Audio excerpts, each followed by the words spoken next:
You never heard the bell ring, but every night it tolled.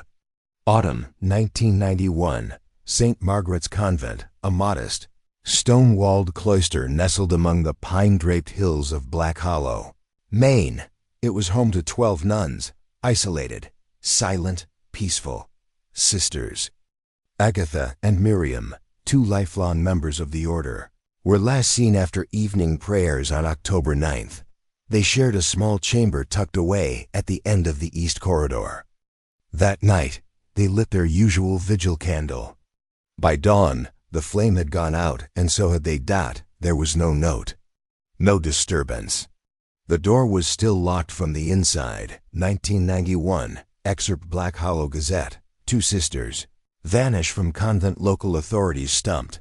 Investigation ongoing. The church launched an internal inquiry.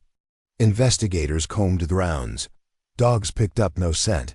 The woods held no clues. The only oddity? A pew in the far corner of the chapel burned slightly, as if from a candle, though no one remembered. One being there. Days turned to weeks, then silence. The case went cold. But in the shadows of stained glass and secrets, something never left. 2021, Father Julian Elliott, now 67, returns to Black Hollow.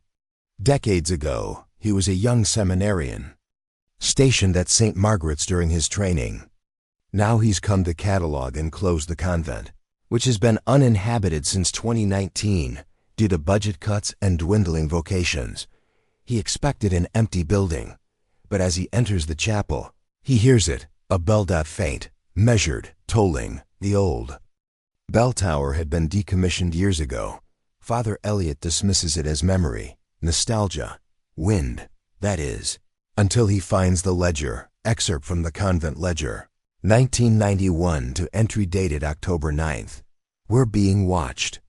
Miriam thinks it's the groundskeeper, but the air feels wrong. We've fasted, we've prayed. Still, the bell tolls. If anyone finds this, bury the ledger. Don't follow the sound. Elliot grows uneasy. That night, he sleeps in the secristy. At 3:03 a.m., the chapel lights flicker. On the floor beside the altar, a rosary identical to the one Sister Agatha always wore.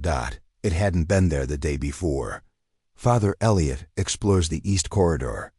The walls whisper with damp and age. One section feels different. Hollow.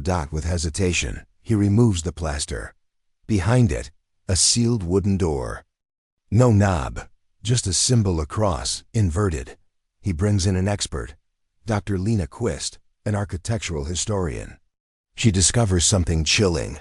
Lena, this door isn't part of the original blueprints. It's older than the convent itself.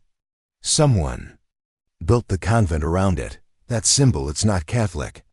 Not even Christian. Inside, they find a room of stone, no windows. Just a chair, facing the wall. Carvings surround it, names etched into the rock. 2 fresh ones, Agatha, Miriam. Suddenly, the bell tolls. Once, twice, 13 times. Lena collapses. She swears she saw someone standing behind Elliot in the mirror's reflection, tall, thin, robed. But they were alone. In a storage room.